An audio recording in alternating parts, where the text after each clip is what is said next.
বিষয়টা হচ্ছে সেই কথাই বলে না, কুকুরের লেজ কখনো সোজা হয় না। তাই এদের সেই একই ব্যাপার। ভাঙড়কে উত্তেজিত করার জন্য কিছু কিছু শাসক দলের নেতা একটাই যে ওদের সঙ্গে কিভাবে আমাদের ফাইটিং করা যায়, যাতে করে আইএসএফকে কিভাবে বসানো যায়। রক্তক্ষয়ের ভাঙড় নয়, ভাঙড় রক্তদানের ভাঙড়। আগামীকাল আসলেই ভাঙড়ে চতুর্থ রক্তদান শিবির এবং আবার আপনাদের মতো নেতাদের উদ্যোগে আর রক্তদান শিবির একেবারে আগামীকাল আপনাদের সফল হবে। কি বলতে চাইছেন এই যে কাজ কমপ্লিট? আশা করি ভালোভাবেই কমপ্লিট হবে। আমরা যে চিন্তাভাবনা নিয়ে আমরা যে রক্তদান শিবির করছি, আমাদের প্রিয় নওশাদ সিদ্দিকী মহাশয়ের উদ্যোগে যে ভাঙড়ে 10 দিন ব্যাপী রক্তদান মহা উৎসব, তার চতুর্থ দিন আমাদের পোলেরহাট 2 নম্বর অঞ্চলে, বিশেষ করে আমাদের এই পোলেরহাট 2 নম্বর ও 1 নম্বর অঞ্চলের প্রতিটা আমাদের আইএসএফ কর্মী সাধারণ মানুষকে নিয়ে আমরা মোটামুটি এখানে একটা অনুষ্ঠান সেই যাতে করে সুন্দরভাবে তৈরি হয় সেটা আমরা চাইব। তো আমরা করেছি, আমাদের এখানে 500-600 মোটামুটি প্লাস হবে ডোনার, যারা রক্ত দান করবে আর কি। 500 ডোনার হবে বলছেন, কিন্তু একাধিক জায়গায় যে ডাক্তাররা বলছেন যে খেয়ে আসলে তাদের ডোনারে আর কি নেওয়া হবে না 2 ঘন্টা পরে। তাদের জন্য কি দাবি রাখবেন? বা চা বিস্কুট খেয়ে আসতে হবে এমনটা ডাক্তাররা জানিয়ে দিয়েছে, কী বলবেন? আমরা আজকেই মোটামুটি আমাদের যারা রক্ত দেবে তাদেরকে নাম আমরা লিস্ট করেছি, সেই লিস্টে যারা আছে তাদেরকে আমরা জানিয়ে দেবো, যাতে করে না খেয়ে আসে। ঠিক আছে, দরকার হয় প্রয়োজনে আমরা এখানে চা বিস্কুটের ব্যবস্থা করব। না খেয়ে আসার আগে আহ্বান জানাচ্ছেন? হ্যাঁ, না খেয়ে আসার আহ্বান অবশ্যই জানাচ্ছি, তাতে করে রক্ত নিতে সুবিধা হবে। খেয়ে আসলে সমস্যা হবে, ডাক্তারি ফর্মুলায় এটা মানা করছে। আমরা অবশ্যই মানুষের কাছে মেসেজটা পৌঁছে দেবো। ভাঙড়ে তো নওশাদ সিদ্দিকী বিধায়ক নওশাদ সিদ্দিকীর উদ্যোগে যেখানেই রক্তদান শিবির হচ্ছে তার পাশেই একেবারে তার পরের দিনকে তৃণমূলের পক্ষ থেকে বস্ত্র বিতরণ হচ্ছে। কি বলেন, রেশারেশি করছে এটা? দেখেন, বিষয়টা হচ্ছে সেই কথাই বলে না, কুকুরের লেজ কখনো সোজা হয় না। তাই এদের সেই একই ব্যাপার, পেছনে মানুষজন নেই অথচ এদের বড় বড় ফোটানি। এই আমাদের এখানে পোলেরহাট 2 অঞ্চল কমিটির উদ্যোগে যে রক্তদান শিবির হচ্ছে, তার অপোজিটে পোলেরহাট 1 নম্বর অঞ্চলে ওখানে ওটা মোটামুটি একটা কর্মী সভার আয়োজন করেছে। কেন না, এখানে যেহেতু আমরা একটা প্রোগ্রাম করছি, ওদের একটা করতেই হবে। সমস্যা ওদের একটাই যে ওদের সঙ্গে কিভাবে আমাদের ফাইটিং করা যায়, যাতে করে আইএসএফকে কীভাবে বসানো যায়, তাদেরকে কীভাবে ভয় দেখানো যায়। বিভিন্ন রকম এক এক সময় এক এক দিক থেকে, কখনো পুলিশ প্রশাসন, কখনো মোটামুটি তাদের বড় নেতারা আমাদেরকে ভয় হুমকি দিচ্ছে, কিন্তু আমরা আইএসএফের ছেলে, ভয় করা ছেলে না। ঠিক আছে, মাঠে ময়দানে দেখা যাবে কার কত দম আছে। এই যে রক্তদান শিবির কেমন সাড়া মিলবে বলে দাবি হচ্ছে? আশা করি খুবই ভালো সাড়া মিলবে। আমাদের যারা সাধারণ মানুষ আমাদের পাশে আছে এবং যারা রক্ত দেবে, আমরা তো 500 রক্তদাতাদের করেছিলাম। ঠিক আছে, এখনও পর্যন্ত প্রায় 600-র কাছাকাছি আমাদের নাম এসছে। আশা করি আরও বাড়বে, যদি ওরা ডাক্তারদের উপরে নির্ভর করবে কতটা কি হবে না হবে।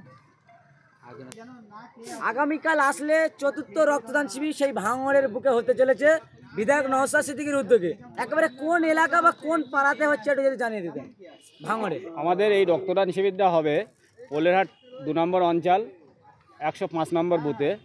তোমার দেখা যাচ্ছে লাওয়ার থেকে পোলেরহাটগামী বাসে তোমার ওই অনন্তপুর স্টেশন, অনন্তপুর মোড়ে নামলে আর কি, ওখানেই অনন্তপুর সন্নিকটে রাস্তার ধারেই আমাদের এটা হবে। পোলেরহাট 2 নম্বর অঞ্চলের 105 নম্বর বুথে এইটা হবে আর কি। লাওয়ার থেকে অনন্তপুর মোড়, আর এধার থেকে ভাঙড় থেকে আসলে লাওয়াটের দিকে অনন্তপুর মোড়ে নামলে বিলধারি পাড়া বললে ও সবাই জেনে যাবে। আর এখানে মাইকের আওয়াজ আসলে সবাই চিনতে বুঝতে পারবে জায়গাটা। কী বলবেন, এই মানুষের যেখানে রক্তদান শিবির হচ্ছে, যা ডোনার ছেপে যাচ্ছে, যে 300 করে আয়োজন করছে, 300-এর অধিক লোক হচ্ছে, এবং খেয়ে আসার জন্য যে মানুষদের অনেকে আবার রক্ত দিতে পারছে না, খুব আফসোস করছে। কি বলবেন? না, আমাদের এখানে সেইভাবেই সব মোটামুটি সবাই ডোনারদের সব সেইভাবেই পরিষেবা বলা আছে যে মোটামুটি খেয়ে পুরো ভর্তি পেটে আসবে না, সীমিত কিছু খেয়ে আসবে। আর সেই রকম আমাদের পরিষেবা সেইভাবে চাঙ্গা হবে। আশা করা যায় আমরা এখানে যে আমাদের 500 ডোনারের আছে, 500 ছাপিয়ে দেবো আমরা। ভাঙড় তো একেবারে এই রক্তদানের শিরোনামে একেবারে ঐতিহাসিক। সেই ভাঙড় পঞ্চায়েত ভোটের পরে বোমাগুলির রাজনীতিতে একেবারে ভেসে উঠলো। কি বলেন, ভাঙড়ের একেবারে শিরোনাম এসেছিল বোমাগুলিতে। ভাঙড়ে কি রক্তদানকে রক্তদান করে কি ভাঙড়টাকে চাপার চেষ্টা করছে? ভাঙড়ের মানুষ সবসময়ের জন্য শান্তশিষ্ট। ভাঙড়ের মানুষ নিরীহ মানুষ। ভাঙড়কে উত্তেজিত করার জন্য কিছু কিছু মানে শাসক দলের নেতা, তারা কিছু কিছু লোক তারা মানে ভাঙড়টাকে রক্তক্ষরণের জায়গা বলে মানে আখ্যায়িত করে রেখেছে। সেই জায়গায় আমাদের বিধায়ক, প্রিয় বিধায়ক বা আমাদের দলের চেয়ারম্যান নওশাদ সিদ্দিকী সেই ভাঙড়ের মুখ উজ্জ্বল করার জন্য বা ভাঙড়ের সেই মানে মানুষের সত্যিকারের মানুষের যে ঐতিহ্য বজায় রাখার জন্য এই রক্তদান শিবির আমরা যা চাই যে ভাঙড় রক্তক্ষয়ের ভাঙড় নয়, ভাঙড় রক্তদানের ভাঙড়।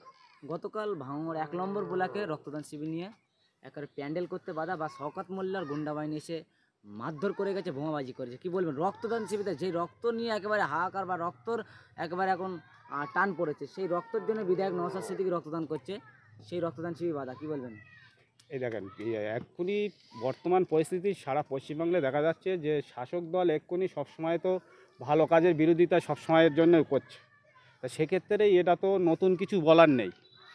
সেই হিসেবে দেখা যাচ্ছে আমাদের দলের চেয়ারম্যান বা আমাদের বিধায়ক মাননীয় ভাইজান মানে উনি সবসময় মানুষের সঙ্গে, মানুষের সাথে, মানুষের উপকারের জন্য বা সংবিধান আইন মোতাবেক যেটা হয় সেই মোতাবেকই চলছে বা মানুষের স্বার্থে মানুষ কীভাবে উপকৃত হয় সেই স্বার্থে উনি মানে এই রক্তদান শিবির বলো আর মানে মানুষের উপকৃত করার জন্য এটা আর কি করছে।